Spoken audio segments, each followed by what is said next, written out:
시청자 여러분 안녕하십니까? 코로나19의 충격으로 4월 수출이 급감했습니다. 무역 수지도 98개월 연속 흑자 행진을 멈추고 적자로 돌아섰는데요. 기업의 부담 악화를 우려한 정부는 수출 화물용 전세기를 띄우는 등 적극적인 지원에 나섰습니다. 네, 지난달 수출입 상황 자세히 살펴보도록 하겠습니다. 시청자 여러분의 문자 받고 있습니다. 샵 3698번으로 보내주시면 실시간으로 토론에 반영하도록 하겠습니다.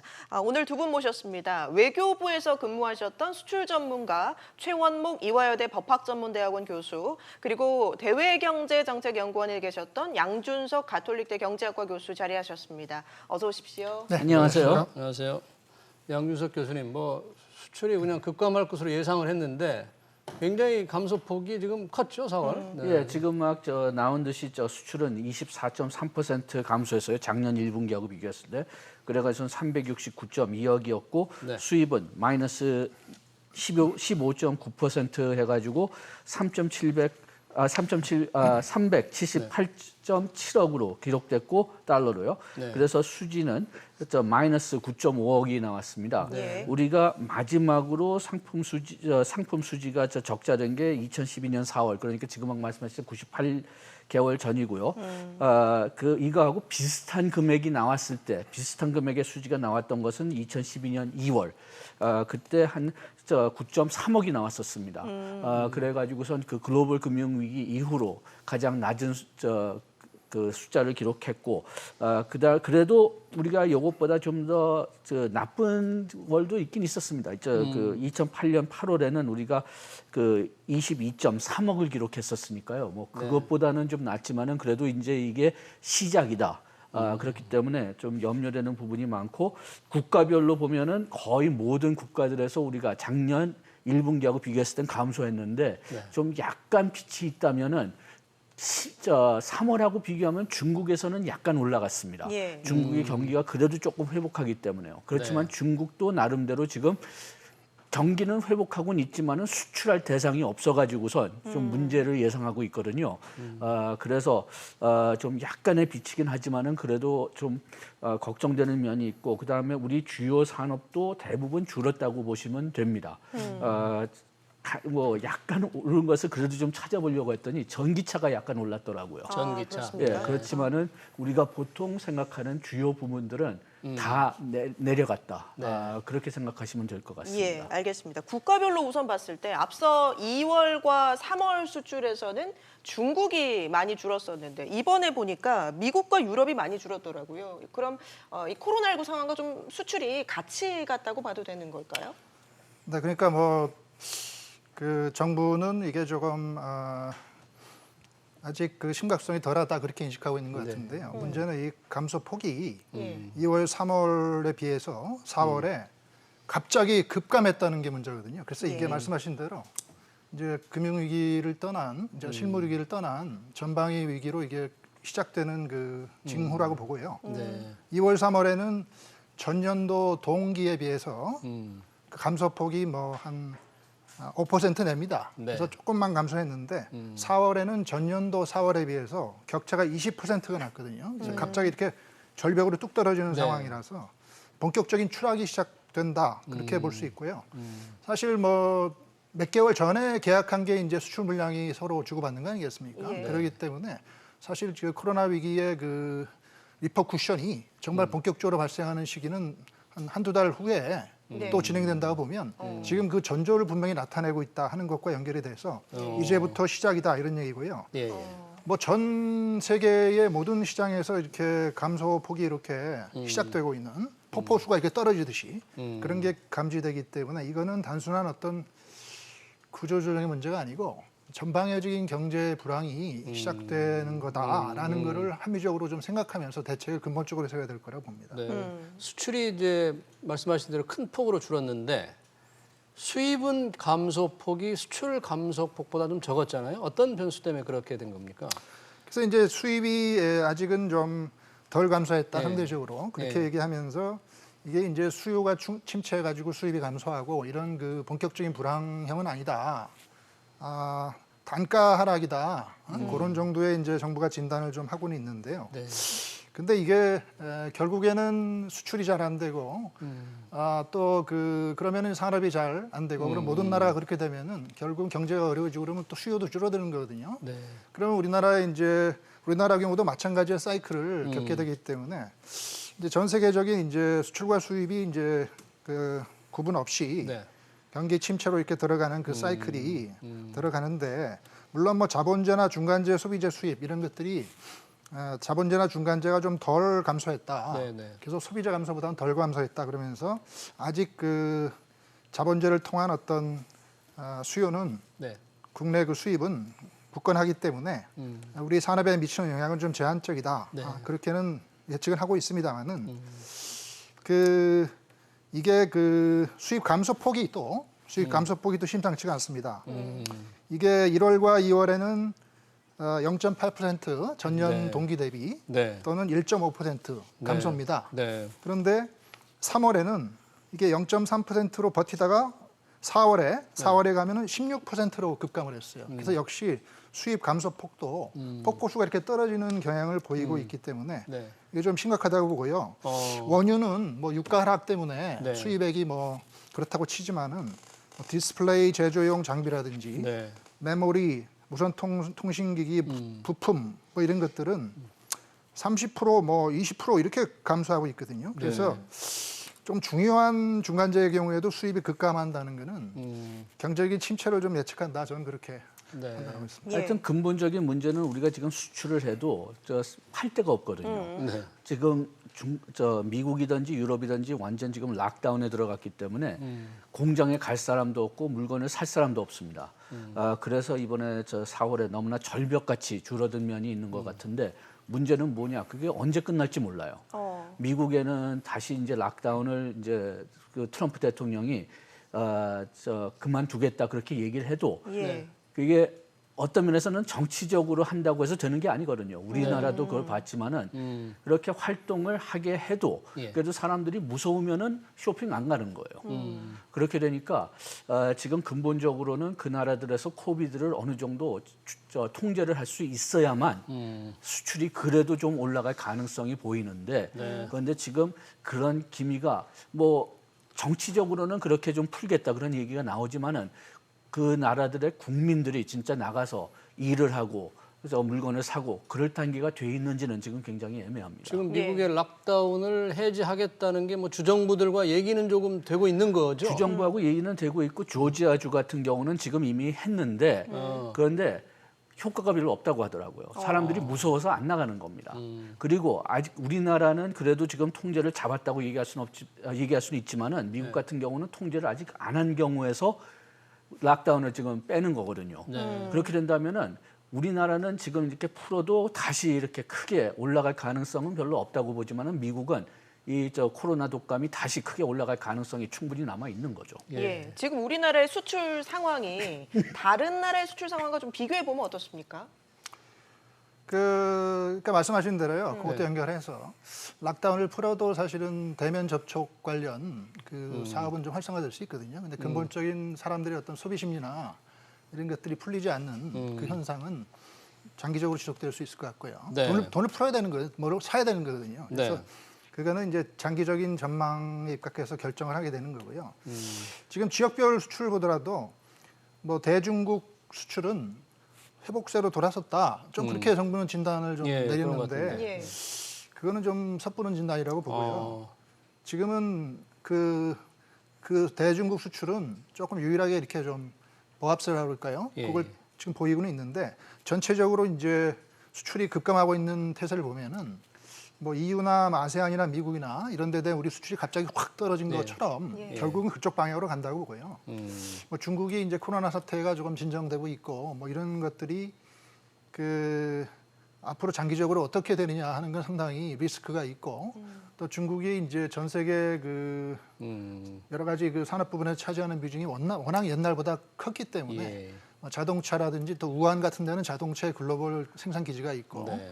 이래서 중국이 차지하고 있는 여러 산업들이 전체적으로 이렇게 심리가 풀리고 소비도 풀리고 이러면서 그게 같이 활성화되는 건데 아까 말씀드린 근본적인 그 사람들의 소비 심리라든지 내수라든지 이런 게 풀리지 않는 한 그 각종 그 기업들이 이렇게 투자하고 또 현지에서 생산하고 이런 것들이 풀리지 않게 되는 거고 네. 그러면 결국 우리나라도 피해를 입고 더군다나 중국 시장이 어려우면 우리나라도 가장 큰 피해를 받기 때문에 아직 중국에 대한 그 수출이 그렇게 급격히 떨어지지는 않고 있다 하는 네. 것이 굉장히 단기적인 예측에 불과하고요. 전체적인 추세와 결국은 같이 갈 가능성이 많다 저는 그렇게 판단하고 있습니다. 중국의 공장은 그래도 조금씩 이게 가동이 되고 있기 때문에 현재 수출이 그대로 유지된다.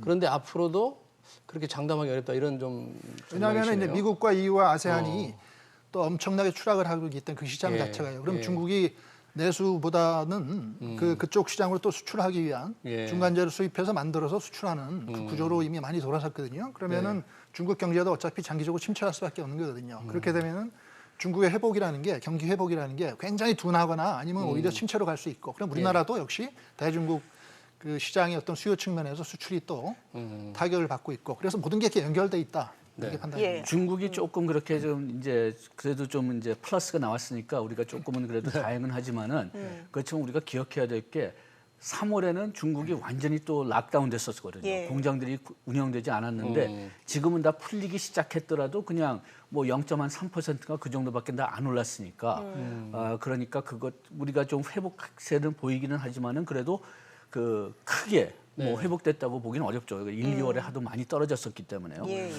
그리고 다른 나라들 보면 아직 4월 통계는 아직 안 나왔습니다. 우리나라보다 다 늦게 보고하기 때문에요. 그렇지만은 비교적 각 나라들만큼 그래도 최근 나온 숫자를 본다면은 중국의 최근 숫자가 3월인데 3월에 수출이 3.5% 감소했고요. 예. 그다음에 수입은 그래도 조금 플러스가 됐습니다. 플러스 2.4%. 그다음에 미국 같은 경우는 수출이 이건 2월 숫자입니다. 2월 숫자이기 때문에 상당히 좀 전이기 때문에 그럴지 코로나 모르겠지만요. 영향이 제대로 반영이 안 된 숫자가 예, 네요. 그렇지만 네. 그래도 그때 저 상품 수출이 0.7% 올랐고 예. 수입은 2.4% 떨어졌다. 여기에 저 부분적으로는 코로나 독감이 시작되는 면도 있겠고 그다음에 저 그 미중 무역 전쟁이 아마 또 영향을 줬겠고요. 예. 그다음에 일본의 3월 수치를 보면은 작년 3월하고 비교할 때 수출은 마이너스 11.7%, 수입은 마이너스 5.0%. 그래가지고선 3월에 들어오면은 거의 모든 국가들의 무역량이 크게 지금 떨어지고 있고, 뭐 WTO도 금년에는 그렇게 예상을 했죠. 그 예. 감소율이 좀 그래도 좀 운이 좋으면은 마이너스 13%, 운이 나쁘면은 마이너스 36%. 네. 예. 예, 이번 수출 품목별로도 좀 자세히 살펴보겠습니다. 자동차 부품 같은 경우에는 반토막이 났고요. 자동차도 36%, 반도체도 오히려 이게 최근에 이제 가격이 상승됐었는데 수출은 오히려 감소했네요. 죄송합니다. 예. 지금 반도체 같은 경우는 문제가 뭐냐 하면은 지금 뭐 일부는 지금 락다운된 미국에 뭐 유럽에 있는 사람들이 뭐 비디오 보겠다, 컴퓨터 가지고 뭐 하겠다 그래가지고선 거기에 대한 수요가 좀 늘긴 했지만은 또 상당 부분은 사재기라고 지금 많이 알려져 있었어요. 금년에 반도체 구하기가 어려울 거라고 염려하는 네. 그 반도체 사용자들이 예. 1월, 2월, 3월에 많이 샀다. 그렇게 됐는데 뭐 사재기는 일단 사놨으면은 더 살 필요가 없을 수가 있죠. 그래가지고선 2월, 그것도 3월에 많이 역시 샀기 때문에 4월에 줄어든. 그래서 이제 좀 그 아까 얘기했던 IT 수요도 좀 이제 줄어들고 그다음에 사재기 효과가 이제 좀 떨어져가지고 그래가지고선 단가도 떨어지고 물량은 아직까지 그렇게 많이는 안 떨어질 것 같지만은 떨어질 가능성도 진짜 사재기 때문이라면은 좀 떨어질 가능성이 좀 크다고 봅니다. 네. 대부분의 품목이 이렇게 확 줄었지만 또 늘어난 분야가 있지 않습니까? 저 교수님 예를 들면 뭐 언택트 관련된 제품이라든지 또는 우리 K 방역 관련 부품도 아주 급증하고 있는데 이런 건 또 상당히 그 긍정적인 좋은 소식이 아닌가 싶어요. 네. 그러니까 이제 과거의 금융위기처럼 모든 부분에 영향을 미치기보다는 이게 승자와 패자를 좀 가르는 측면이 있습니다. 그래서 정부의 정책 펼치는 데 굉장히 주의해야 될 것 같은데요. 예. 뭐 방역 산업은 뭐 우리나라가 초기에는 어떤 방역에 좀 실패한 측면이 있는지 논쟁이 있습니다만은 뭐 갈수록 좀 나아지는 측면이 있죠. 그래서 뭐 세계적으로도 우리나라 방역 물품에 대한 좀 해외 수요가 네. 증가하고 있는 걸 사실이고요. 그래서 뭐 진단 키트라든지 이런 게 굉장히 막 6배, 8배 이렇게 갑자기 급증을 하고 뭐 재택근무가 많아지고 뭐 온라인 교육, 원격 의료 이런 게 네. 이제 본격적으로 되니까 그 언택트 산업이라고 그러죠. 네. 예. 그럼 컴퓨터라든지 SSD라든지 이런 걸 통해서 이제 그 원격을 네. 하니까 프린터라든지 그런 거에 대한 수출이 증가하고요. 예, 지금 화면에 보니까 손소독제 같은 경우에는 7,755%나 증가했습니다. 굉장합니다. 예. 78배 가까이 늘었네요. 네. 또 뭐 홈 네. 이코노미라고 그러죠. 네. 홈코노미라고 그러죠. 예. 실내 생활에 편리한 뭐 네. 화장지라든지 뭐 위생용품, 저기 손소독제도 마찬가지입니다. 예, 생필품에 대한 화장지도 많이 수출이 올랐네. 많이 우리나라 수출이 많이 제품의 브랜드 늘었네요. 효과가 예. 있기 때문에 음. 그래서 그런 그 새로운 영역이라고 그럴까요? 새로운 특수라고 그럴까요?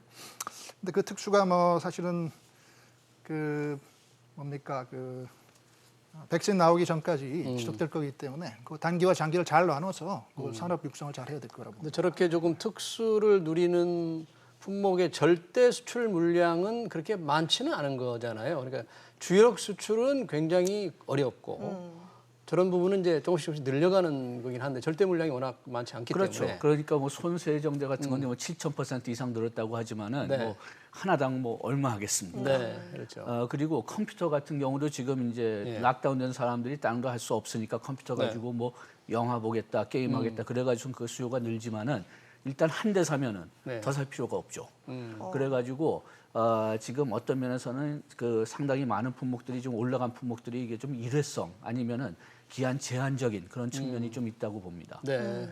우리나라 지금 수출 환경이 아까 말씀하신 대로 이제 락다운이 풀리지 않으면 상당히 안 좋을 것 같은데 뭐 최근에 또 트럼프 대통령이 중국에다 대고 이 이제 코로나19의 연원지를 두고 뭐 관세를 부과하는 책임을 물릴 수 있다 이런 얘기까지 나오는데 양쪽의 갈등이 된다면 역시 우리한테는 굉장히 안 좋은 상황 아닌가 어떻게 보십니까?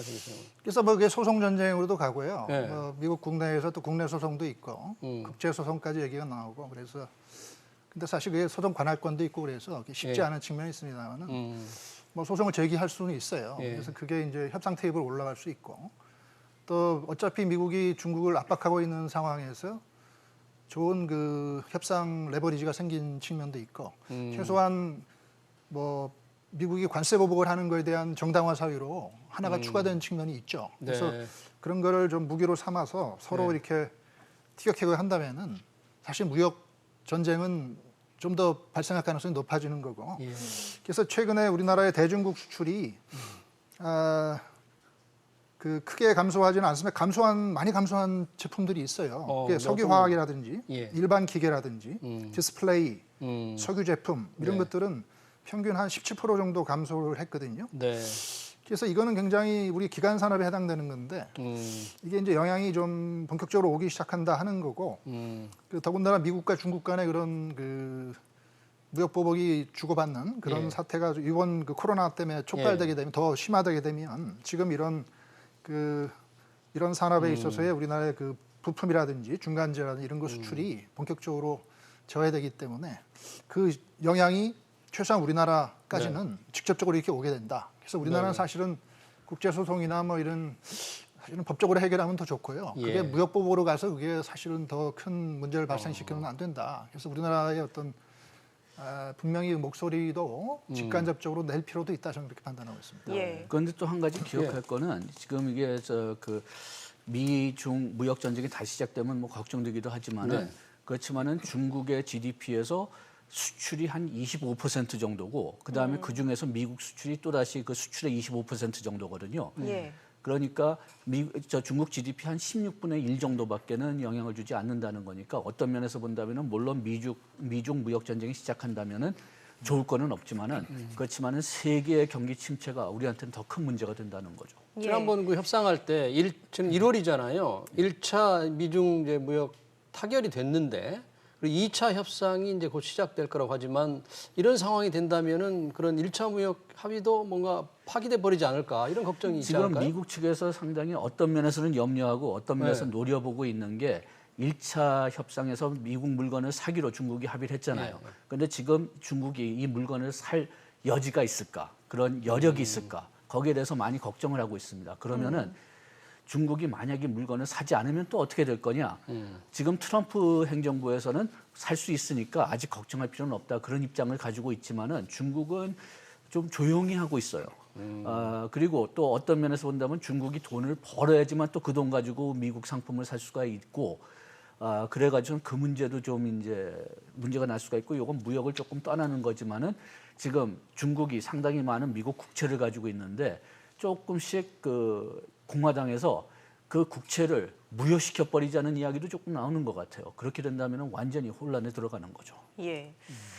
우리 수출 주요국들의 상황이 좋아져야지 수출 회복도 기대를 할 수 있을 텐데 지금 1분기 성장률이 속속 발표되고 있습니다. 미국 같은 경우 마이너스 4.8%, 유로존도 마이너스 3.8%로 지금 뭐 미국 같은 경우는 금융위기 이후 최악의 성적표라고 하는데 문제는 앞으로 더 나빠질 수 있다는 거겠죠? 예, 그런데 조금 좀 주의해야 될 게 예. 어떤 국가들은 연율로 발표하고 어떤 국가는 분기별로 발표합니다. 그래가지고서 미국 같은 경우를 분기별로 본다면은 한 1.4% 되는 것 같아요. 분기별로 보면. 그 다음에 저 유럽 같은 경우는 국가에 따라서 좀 다르지만은 한 2몇 %에서 한 5몇 %. 그렇게 그 분기별로는 그만큼 정도 줄어들고 있고, 그 다음에 저 그런 식으로 이제 지금 떨어지고 있으니까 좀 이걸 조금 좀 숫자를 얘기할 때 조금 조심할 필요가 있긴 한데요. 예. 그렇지만은 뭐 미국은 우리보다 좀 약간 좀 뭐 잘했을지 모르겠지만 죄송합니다. 미국은 1.2%입니다. 1.2%, 우리나라가 1.4%죠. 그렇지만은 대부분 국가들이 GDP 차원에서도 지금 절벽을 맞고 있는 거죠. 네. 그러면 이런 상황이 지금 오늘 지난번에 그 IMF 총재도 유럽 경제 성장률을 얘기하면서 뭐 최악의 경우에는 올해 뭐 마이너스 12%까지 아주 부정적인 이제 시나리오겠지만 떨어질 거라서 본다면 경제가 락다운이 해제가 되더라도 우리 물품을 사는데 굉장히 힘겹지 않을까 이렇게 좀 걱정이 되죠. 네, 뭐 유럽이나 뭐 인도나 예. 신흥 시장이라든지 CIS라든지 그런 데는 더 큰 영향이 있고요. 예. 또 미국도 굉장히 크고 그래서 말씀하신 대로 중국뿐만 아니고 다른 시장에서 우리가 좀 그동안 다변화 정책을 좀 펼치면서 좀 수출이나 이런 구조를 좀 집중적으로 이렇게 밀어붙였던 동남아라든지 이런 네. 지역에서 타격이 굉장히 클 거라고 봅니다. 그래 그 자체가 우리나라의 그 피해를 또 가져올 거라고 보고 4월 통계를 보더라도 우리 인도 수출이 예. 59.7%나 감소했고 CIS는 42, 중남미는 54예요. 그래서 반토막이 이렇게. 그래서 이게 굉장히 심각하고요. 일본은 12% 감소했지만 품목 자체도 뭐 기계류, 섬유 제품, 석유화학, 반도체 뭐 이런 굉장히 중요한 품목들이 피해를 입고 그래서 이게 이제 말씀하신 대로 전반적인 이제 세계 경제와 연관된 이슈고 그래서 전반적인 이제 실물 부분의 직격탄이 본격화되는 그 현상을 파악을 하고 뭐 산업 정책을 우리가 취해야 된다. 그러면 지금 이제 4월에 24%로 이렇게 절벽으로 떨어진 게 네. 계속해서 더 낮아지거나 이렇게 이런 큰 폭의 마이너스가 지금 계속 될 거라고 그렇게 걱정을 하시는 건가요? 아무래도 뭐 이 코로나 이슈가 풀리려면 1년 정도 있어야 되고 그게 풀리더라도 백신이나 이런 걸 통해서 뭐 풀리더라도 그 경제적인 파급 네. 효과는 또 뭐 또 뒤에 또 오는 거고요. 네. 또 금융 부분으로 전이될 수 있고 부동산 문제로 전이될 수 있고 버블이 터질 수 있고 이렇게 돼서 이게 좀 2, 3년 최소한 또는 5년 이렇게 보고 5년까지요? 경기 침체가 이렇게 가면서 그게 본격적인 회복세로 돌아오는 거는 한 4, 5년 정도 후라고 좀 판단하는 게 합리적이고 조금 안전한 가정이라고 저는 생각하고 있습니다. 지금 문제가 뭐냐면은 이게 다 근본적으로는 코비드에 달려 있습니다. 코로나 독감에 달려 있는데 코로나 독감이 지금 뭐 이번에 한 번 치고선 뭐 여름에 없어지고 그다음에 가을에 돌아오지 않는다면은 뭐 한 2년 정도 생각하면은 될 것 같습니다. 저 미국의 저 그 CBO 저 의회 저 예산국이 뭐 취재를 했을 때는 3분기에는 성장률이 그래도 좀 돌아오고 그다음 그리고 실업률은 계속 내년까지 높을 거지만은 네. 그렇지만 그래도 최악의 경우는 그때까지 지나갈 것 같은데 예. 지금 가장 무서운 거는 이번 가을 또는 겨울에 이 코로나 독감이 돌아오는 거죠. 예. 만약 그렇게 된다면 진짜 4, 5년 갈 가능성도 배제할 수는 없습니다. 지금 상황이 이렇다 보니까 수출 여건이 이렇게 안 좋다 보니까 정부가 수출 지원 대책을 내놓고 있습니다. 하지만 이게 얼마나 효과가 있을지는 모르겠어요. 저는 개인적으로는 수출을 지금 없는 국제 수요가 없기 때문에 수출을 짜가지고서 늘리려고 하는 것보다는 일단은 어떤 면에서는 그냥 기업을 직접적으로 지원하고 수출을 지원하는 것보다는 기업을 지원하는 게 조금 더 좋은 전략이 아닌가 좀 생각됩니다. 왜냐하면 근본적으로 물건을 살 사람이 있어야지 수출을 하죠. 예. 그래서 조금 회복세가 보일 때까지는 수출을 어떻게 해서든지라도 아까 뭐 전세기 같은 거를 그냥 대량으로 도입한다기보다는 기업을 살리는 게 조금 일단은 우선적인 과제인 것 같고, 그러니까 정부 나중에 재정 지원으로 예. 기업을 살려서 고용을 유지할 수 있게 좀 일단은 버티게 해준다. 뭐 그런 버티게 얘기- 해주고 그다음에 뭐 운이 좋아서 이제 좀 가을이나 그때 좀 회복이 시작된다면은 그때 수출을 늘리는 지원을 해주는 게 좀 시기적으로 좀 적합하지 않나 좀 그런 생각이 듭니다. 네. 최 교수님은 이게 이런 상황에서 지금 정부가 어떤 지원책을 준비해야 되고 어떻게 해야 될 것 같습니까? 저는 양 교수님보다 조금 더 심각하게 보는 게요. 과거에 IMF 위기는 경제가 굉장히 잘 나갈 때 뭐라 그럴까요? 과속 질주를 하다가 당했다 그럴까요? 네. 그런데 또 2008년 금융 위기도 좀 제한적이었고 그때는 우리 경제 체질이라고 그럴까 기업 체질이 좀 굉장히 굳건하게 유지된 상황이 있었어요. 예. 근데 지금은 뭐라 그럴까요? 저 경제가 굉장히 하강 국면이 이렇게 그래프가 쥐어지고 있고 성장률이 굉장히 둔화되고 있는 상태였었어요. 그건 객관적인 네. 수치가 말하고 있는 코로나 거고. 이전에 이미 예. 네. 어떻게 보면 정책 실패가 네. 현시되고 있는 상황이었다 그렇게 볼 수 있는데요. 그런 상황에서 코로나가 이렇게 겹친 거죠. 그래서 우리가 이게 코로나 때문에 그렇다 이렇게 진단하는 거하고 원래 이게 심각한 그 쪽으로 가고 있었는데 코로나가 겹쳐가지고 그 착시 현상이 발생하는 걸 수도 있고 그래서 분명히 그 원인 자체는 그 두 가지 가능성이 충분히 있다고 보고 예. 복합적으로 좀 경제 구조적으로 이렇게 찾아야 되지 아, 어떤 그 코로나의 그 크레버스처럼 거기 이렇게 건너는 다리만 하나 놓고 일시적으로 버틴다고 해결된 문제는 아니라고 보면요. 예, 예. 어떤 저성장 기조가 이렇게 고착화되는 한국 경제의 그 구조적인 문제가 발생하고 있는 상황이었다 이렇게 본다면은 네. 이게 이제 그냥 심각하기 때문에 그 추가적인 효과는 굉장히 3, 4년 갈 수 있다 그렇게 말씀드리는 거고요. 그래서 우리 경제 정책도 뭐 폴 크루그만이나 이런 노벨 경제상 받은 사람은 이게 핵심 부분, 비핵심 부분 이렇게 나눠요. 그래서 예. 비핵심 부분이 굉장히 심각한 피해를 입는데 대면 접촉을 하기 때문에 예. 서비스나 이런 겁니다. 근데 거기서 심각한 피해가 발생하고 핵심 부분은 유지되고 있거든요. 예. 뭐 철강이나 뭐 이렇게 자동차 이런 건 유지되고 있는데 네. 문제는 이제 비핵심 부분이 완전히 망해버리면은 수요가 팍 줄어가지고 핵심 부분에 영향을 미친다는 거예요. 전 세계적으로. 그럼 핵심 부분이 무너질 수밖에 없다는 거예요. 그게 예. 굉장히 문제가 되기 때문에 예. 경제 정책도 그 두 가지를 다 살리는 정책을 해야 되는데 일단은 비핵심 부분이 너무 망하면 안 되니까 그걸 살리되 전반적으로 우리나라의 그 핵심 부분이 우리나라의 주력 산업이 그동안 어떤 병을 앓고 있었는지 분명히 진단하고 그거를 같이 하면서 어떻게 보면 리세팅을 한다 그럴까요? 경제를 좀 리세팅하는 차원에서 뭐 지원이라든지 뭐 구조조 이런 거를 잘 설계를 할 타이밍이 왔어요. 왔는데 첫 번째 그 핵심 부분만 어떻게 살리면 다 되는 것처럼 비핵심 부분만 네네. 그렇게 하면은 이제 전이 효과 이런 거를 막을 수가 없다는 거죠. 그래서 전반적으로 뭐 정부가 뭐 여러 가지 그 패키지를 내놔요. 예. 뭐 정부 지원 얼마입니까? 대책이 많이 나오고 네, 있죠. 나오는데 예. 그런 것들이 그 일시적인 거에 그치면 안 된다 저는 그렇게 판단하고 있습니다. 우선은 정부가 뭐 연명하게 우선은 부도나지 않게 뭐 문재인 대통령이 그런 얘기 했지 않습니까? 뭐 코로나19로 기업이 망하지 않겠다. 그래서 망하지 않게 자금 지원을 계속하는 형태의 지원인 것 같아요. 최 교수님 말씀대로 이게 본격적인 체질 개선까지 가는 데는 힘들 텐데 그런 것들이 다 필요하다는 그런 이제 주장이시죠. 뭐 36조를 일단 얘기하는 것 같은데요. 예. 그것도 그 구제도 중요하고 말씀드린 이제 전체적인 그 리세팅을 위한 플랜, 그랜드 플랜도 중요한데 그게 전체 그 구조 하에서 가야 된다는 거죠. 독립적으로 가면은 그거는 이제 일시적인 처방일 수는 있는데 그 나중에 그 굉장히 오랫동안 예. 그 고통을 겪는 미래 세대들이 그런 식으로 갈 수 있기 때문에 예. 지금 좀 전략적인 마인드가 좀 필요하다고 좀 봅니다. 하여튼 예. 여러 면으로 우리가 궁극적으로는 생산성을 올리는 노력을 할 수밖에 없어요. 효율성하고. 왜냐하면은 저 우리가 지금 여기에 지금 엄청나게 많은 돈이 들어갈 겁니다. 그걸 피하는 방법을 보이지가 않아요. 그러면은 우리가 저 그 국채 GDP 비율 같은 것도 이제 엄청나게 높아질 거고 네. 그거를 피할 수도 없다고 보고 있고 만약 그걸 두려워가지고선 지금 투입을 안 하면은 그러면 오히려 기업들이 너무 많이 망해가지고선 L자 침체로 가면서 나중에는 오히려 더 큰 그 돈을 내야 될 그런 가능성이 크기 때문에 지금은 어떤 면에서는 아낌없이 써야 되는데 만약 그렇다면은 우리 저 그 국채 GDP 비율이 굉장히 높아질 건데 그러면 우리가 이 국채를 다시 갚을 수가 있느냐? 그거는 못 갚을 것 같아요. 그렇다면 우리가 이 국채 GDP 비율의 어떤 악영향을 줄일 수 있는 오직 방법은 GDP 성장률을 높이는 겁니다.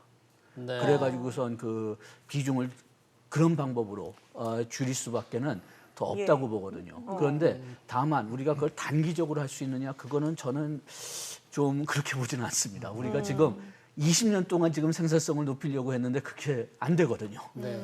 그렇기 때문에 일단은 지금 당장 다음 한 6개월 내지 1년 정도는 기업 살리는 쪽으로 가고 그 다음에 그러면서 우리가 이제 생산성을 늘리는 준비를 해야 될 텐데 지금까지 우리 지난 한 10년, 20년 경제 정책이나 뭐 정치를 본다면 우리가 그렇게 할 수 있는지가 지금 상당히 염려됩니다. 네, 저도 뭐 현실 진단은 동의하고요. 근데 네. 당위 측면에서는 분명히 인식을 해야 될 게 이번 기회에 그 신수출 성장 동력이라 그럴까요? 이런 걸 재정의할 필요가 있고요. 예. 어떻게 해야 됩니까? 뭐 이렇게 질병이라는 게 이게 예. 보면 주기적으로 발생해요. 예. 제법. 예. 그래서 그런 거는 분명히 기업이 정부가 리스크로 인식할 때가 됐어요. 그래서 새로운 성장 동력이 뭐 의료기기라든지 뭐 가공식품이라든지 예를 들면 예. 아까 말씀드린 여러 가지 언택트 산업이라든지 예. 뭐 5G 인프라를 까는 게 결국은 온라인과 연결되고 뭐 홈스테이ing과 연결되고 이렇게 되기 때문에 교육도 예. 지금 원격 교육 하지 않습니까? 그래서 예. 그런 거를 새로 이렇게 보면서 헬스 리스크를 분명히 카운트한 상황에서 이제 신수출 성장 동력을 정부가 새로 정의할 필요가 있고요. 일본이 사실 무역을 많이 하는데 실제 통계에는 그렇게 무역 의존도가 대외 의존도가 많이 안 잡힙니다. 그 우리나라는 90% 이렇게 되면 일본은 한 30% 20% 이렇게 잡혀요. 그 예. 이유가 예. 그 지금은 아웃소싱도 아니고 리소싱도 아니고 디소싱을 일본이 하기 때문에 현재 생산 현지에서 팔아버리는 거예요. 아, 현재 무역이 아니고 생산해가지고. 현재 생산해서 현지에서 팔아버리는 겁니다. 동남아에서 그러면은- 생산해가 네, 동남아에서 팔아버린다 이거죠. 그러면 이제 미중 간에 뭐 무역 보복이 오고 가고 그러면 관세가 높아지고 쿼타가 네. 막 그러면은 그 수입 수출을 하게 되면 거기 다 영향을 받거든요. 근데 현재 생산 현재 팔아버리면 영향을 안 받아요. 그래서 이렇게 코로나 사태가 막 미중 간의 전쟁으로 발생하고 그러면은 쿼타나 이런 게 장기화될 수 있고 그렇거든요. 원래도 그랬지만 예. 그러면 이제 무역 전략이나 이런 것들이 우리도 디소싱하는 쪽으로 갈 수도 있고 그래서 헬스 리스크가 좀 적은 산업을 조금 안전한 지역이라고 그럴까요? 국가라고 그럴까요? 그런데 청정 지역이라고 그러나 하여튼 뭐 그런데 저 이렇게 네. 집중적으로 가가지고 뭐 현지 생산한다든지 이웃 국가로 이렇게 수출한다든지 뭐 FTA라는 이런 것도 그런 걸 보면서 그 자유무역지대를 잘 형성하고 그런 이제 새로운 전략적 마인드 하에서 네. 뭐 이번에 하기로 한 36조도 분명히 급한 불은 꺼야 됩니다. 네. 그런 거를 이렇게 하나의 변수로 하나의 하나의 퍼즐로 네. 맞추면서 그걸 같이 가야 된다 저는 그렇게 판단하고 있습니다. 네. 예.